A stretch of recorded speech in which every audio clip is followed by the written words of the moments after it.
নমস্কাৰ সকলোকে স্বাগতম জনাইছোঁ মোৰ ইউটিউব চেনেললৈকে NISৰ আজি যিহেতু এটা গুৰুত্বপূৰ্ণ হিয়াৰিং হোৱাৰ কথা আছিল এই হিয়াৰিঙৰ ফলাফল কি আহিল সেই বিষয়ে আপোনালোকক জনাব বিচাৰিছোঁ যিহেতু সকলোৱে জানিব বিচাৰি আছে আজিৰ হিয়াৰিংটোৰ ফলাফল কি আহিল গতিকে মই অলপ ব্যস্ত আছিলোঁ কিন্তু ইয়াৰ আগতেই ভিডিঅ'টো দিব লাগিছিল যদিও মই দিব পৰা নাছিলোঁ ব্যস্ত থকাৰ কাৰণে গতিকে এতিয়া আপোনালোকক দিব বিচাৰিছোঁ আজি যেহেতু ৮ তাৰিখ আজি NISৰ প্ৰাৰ্থীসকলৰ কাৰণে এটা গুৰুত্বপূৰ্ণ হিয়াৰিং আছিল আৰু যেহেতু ফাইনেলে হোৱাৰ কথা আছিল কিন্তু অৱশেষত গৈ ফাইনেল নহ'ল পুনৰ হাইকোৰ্টৰ ফালৰ পৰা ডেট ঘোষণা কৰা হৈছে গতিকে কিয় ডেট আকৌ ঘোষণা কৰিব লগা হ'ল যেহেতু আজি ফাইনেল হিয়াৰিং আছিল গতিকে অধীৰ আগ্ৰহেৰে NISৰ প্ৰাৰ্থীসকলে অপেক্ষাৰত আছিল যে আজিয়ে ফাইনেল কিবা এটা হ'ব কিন্তু আমিও ভাবিছিলোঁ যে আজিয়ে ফাইনেল হ'ব আৰু যেহেতু আগৰ 2 তাৰিখৰ অৰ্ডাৰটো লিখি দিয়া আছে যে 8 তাৰিখে ফাইনেল এটা হিয়াৰিং ওলাব হাইকোৰ্টৰ ফালৰ পৰা NISৰ প্ৰাৰ্থীসকলৰ কাৰণে আৰু সেইটোৰ পৰাই আমি অনুমান কৰি আজি ভাবিছিলোঁ যে NISৰ সপক্ষে এটা ভাল ৰায়দান আহিব আৰু আজি NISৰ প্ৰাৰ্থীসকল সকাহ পাব বেয়াও লাগে NISৰ প্ৰাৰ্থীসকলৰ কাৰণে কিমান যুঁজিব আৰু তথাপিতো আৰু উপায় নাই চাৰ্টিফিকেটখনৰ কাৰণে যুঁজিব লগা হৈছে গতিকে কোনো প্ৰাৰ্থীয়ে মন হেৰুৱাব নালাগে ধৈৰ্য ধৰক ধৈৰ্যৰ ফল সদায় মিঠা কিন্তু সেইটো কিছু পলম হয় গতিকে আপোনালোকে ধৈৰ্য হেৰুৱাব 8 তাৰিখে আছে 8 মে'ত হ'ব পুনৰ হিয়াৰিং সেইদিনালৈকে NISৰ প্ৰাৰ্থীসকলে অপেক্ষা কৰিব লাগিব আজি চৰকাৰী উকিলৰ ফালৰ পৰা কোনো ধৰণৰ ৰিপ্লে ছাবমিট আৰু এফিডেভিট নকৰা কাৰণে পুনৰ তেওঁলোকে সময় বিচৰা কাৰণে 8 তাৰিখলৈকে পিছুৱাই দিয়া হৈছে 8 মে'ত পুনৰ হিয়াৰিং হ'ব আৰু সেইদিনা হয়তো যদি একো বিশেষ অসুবিধা নহয় ফাইনেল হ'ব কিন্তু যাৰ যে কথাবিলাক গুৰুত্ব দিয়ে শুনিছে নিউজসকলৰ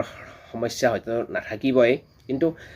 হিয়াৰিং হৈ থাকিলে নিশ্চয় অসুবিধা হয় প্ৰাৰ্থীসকলৰ যথেষ্ট অসুবিধা হয় কিন্তু কি কম আৰু বেয়া লাগিছে এনেকৈ হিয়াৰিং হৈ থাকিলে আৰ্থিকভাৱে প্ৰাৰ্থীসকল যথেষ্ট জুৰুলা হৈ গৈ আছে এখন চাৰ্টিফিকেটৰ কাৰণে বহুত যুঁজিব লগা হৈছে সুপ্ৰিম কোৰ্টে ৰায়দান দিয়াৰ পিছতো কিন্তু বহুত যুঁজিব লগা হৈছে কি ক'ম আৰু ভিডিঅ'টোত আপোনাক ইনফৰমেশ্যনটো দিলোঁ কিন্তু আজি বনাবৰ মানে একদম ইচ্ছা নাছিল তথাপিতো বনালোঁ কিন্তু সদায় যদি এনেকৈ হিয়াৰিং হৈ থাকে এইটো মাহতেই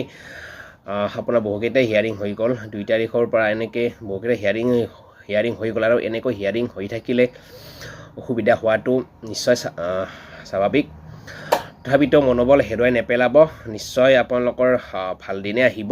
কাৰণ সুপ্ৰিম কোৰ্টৰ ভাৰ্ডিক্ট আপোনালোকৰ ভালেই আছে যিহেতু সুপ্ৰিম কোৰ্টে ভাৰ্ডিক্টত NISক ভেলিড বুলিয়ে কৈছে সেইদিনা 2 বছৰীয়া কোৰ্চৰ সমপৰ্যায় বুলিয়ে কৈছে গতিকে চিন্তা নকৰিব কিছু পলম হ'লেও NISৰ সপক্ষে ৰায়দান আহিব সেইটো নিশ্চয় আমি আশা কৰোঁ বা বাকী যিহেতু বাহিৰা ষ্টেটবিলাকত তেনেকৈ নিযুক্তি হৈ আছে বা ভেলিড হৈয়ে আছে গতিকে অসমতো হ'ব কিন্তু কিছু লেট হৈ আছে হয় নিশ্চয় প্ৰাৰ্থীসকল কিছু আৰ্থিকভাৱে জুৰুলা হৈছে সেইটো মানিবই লাগিব তথাপিতো আপোনালোকে মন হেৰুৱাই নিদিব আপোনালোকৰ নিশ্চয় ভাল দিন আহিব সেইটো আশা কৰোঁ আৰু ভগৱানৰ ওচৰত প্ৰাৰ্থনা কৰোঁ যে NISৰ প্ৰাৰ্থীসকলৰ নিশ্চয় ভাল দিন আহিব গতিকে এইখিনিয়ে ক'লোঁ আৰু যে যিসকল জানিব বিচাৰি আছিল যে আজি হিয়াৰিংটোৰ দুয়োপক্ষৰ উকিলৰ যুক্তিৰ পিছত চৰকাৰী পক্ষৰ উকিলে সময় বিচাৰিলে আৰু সময় বিচৰাত জাৰ্জে 8 তাৰিখলৈকে পিছুৱাই দিলে 8 মে'ত পুনৰ শুনানি হ'ব আৰু সেইদিনা কি হয় অপেক্ষা কৰিব লাগিব ফাইনেল বুলি নকওঁ বাৰু কাৰণ আজি ফাইনেল বুলি আমি ভাবিছিলোঁ কাৰণ সেই অৰ্ডাৰটো লিখাই আছিল কিন্তু সময় বিচৰাৰ কাৰণে পুনৰ পিছুৱাই দিব লগা হ'ল গতিকে সেইদিনাও আমি অপেক্ষা কৰিম 8 তাৰিখে 8 মে'লৈকে গতিকে কি হয় সকলোৱে অপেক্ষা কৰক আৰু NISৰ প্ৰাৰ্থীসকলক এটা কথা ক'ব বিচাৰিছোঁ যে যিহেতু ডকুমেণ্টছ ভেৰিফিকেশ্যনৰ কাৰণে ইনক্লুড কৰিব আছে গতিকে আপোনালোকে সেইখিনিৰ কাৰণে প্ৰিপাৰেশ্যন হৈ থাকক কামখিনি প্ৰস্তুত কৰি থাকক আৰু মতাৰ লগে লগে আপোনালোকে আহিব গতিকে আৰু বেলেগ কামত অলপ নিয়োজিত হৈ থাকক কাৰণ এইটো কামতে অকল নিয়োজিত হৈ থাকিলে অলপ মানসিকভাৱে নিশ্চয় কষ্ট পোৱা যায় গতিকে 8 তাৰিখলৈকে অপেক্ষা কৰক আৰু 8 তাৰিখত কি হয় সেইটো লৈ আমিও বাট চাম গতিকে এইখিনিয়ে ধন্যবাদ